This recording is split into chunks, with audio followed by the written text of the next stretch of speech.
right, welcome to the podcast number 2 of the New York City Independent Film Festival. Today we're here with Gerard, our documentary curator. Introduce yourself, Gerard. Tell us a bit about you. Yes, I'm Gerard van Broek. I'm the curator of the documentary part of the festival. Live in Holland, work for the local news station over there, and I have my own film festival as well, the Music Film Festival. By profession, I'm a journalist, which is comes in handy with watching all these documentaries and looking into the nitty-gritty of the whole mountain of things that we yearly get. How long have you been curating for the festival? When did you first get involved? I started in 2012. I was having another film festival. I was looking for films at that time, and then I was looking around and I saw this small ad asking for judges for the NYC Independent Film Festival. And I wrote a letter to you or an email, and yeah, you seemed interested. So I started judging films, and apparently I didn't do such a bad job. So here I am. I'm still there and still judging films and even running the documentary department. Yeah. What do you enjoy most about being a judge, and what makes it fun? What makes you do it every year? Watching films, of course. That's number one. Number two is going to the film festival itself and visiting, meeting all the filmmakers over there, meeting the other curators, having fun the whole week, because it's actually one big party, being there among friends. The fun part of meeting a filmmaker is also to feel his or her enthusiasm about the story or the film and talking about it and sharing it with other people. And that's really, it's such a great thing to be part of. Cool. And I have a question. Have you ever watched the documentary and say, "Oh, that's something as a journalist I have to look into"? It happens, yeah. Sometimes you have films which touch a topic that I think, wow, I didn't know that. And then I go back to my news department and we say, hey, this is an idea. You should look into that, or a correspondent, because we see films from all over the world.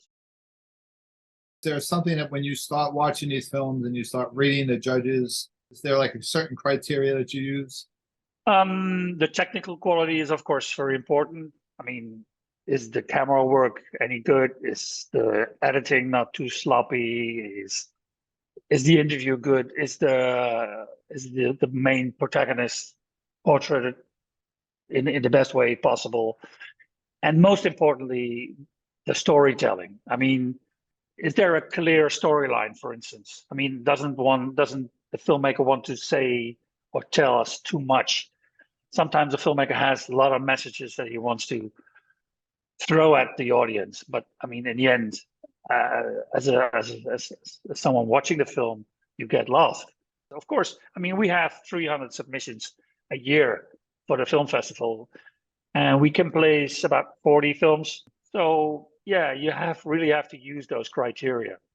And of course, at a very rare occasion, but it happens, sometimes people want to sell me something. I mean, if I notice that they are selling, I don't know, new medicine or new treatment, therapy, or skills of somebody I should hire, yeah, then you're out, definitely. Right. So if it's a sales pitch, you're just not interested. Yeah. But it happens. I mean, it does. I mean, so you say there's 300 films every year. So how many films a day do you watch? Do you watch one a day? Do you watch a bunch at a time? How do you usually do that? I think it happens, depends on how long the film is. I mean, a feature film of 2 hours or an hour and a half, of course, I watch only one. Or if I come back at home late at night, I watch one feature film during the night. But if there's a lot of short films, a bunch of short films, I can watch, I don't know, 5 films in a row. And of course, you try to vary as well. I mean, if you've seen a very heavy film, which has a large, heavy message and very important, very serious, then it's fun to watch something cheerful.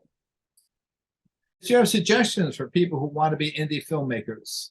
Do you have suggestions for them? Well, the most important suggestion I would have is make sure your story is the best story you can get. I mean, usually it doesn't matter what the topic is, what it's about. It's merely about how you say it, how you tell it.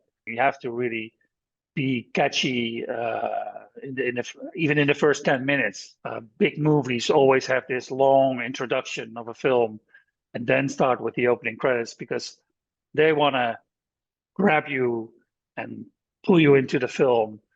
The same goes for a documentary. I mean, your storytelling has to be good. It could be about some environmental topic. It could be about a political topic. Tell it in a way that really makes you important. Why should I be bothered with your story?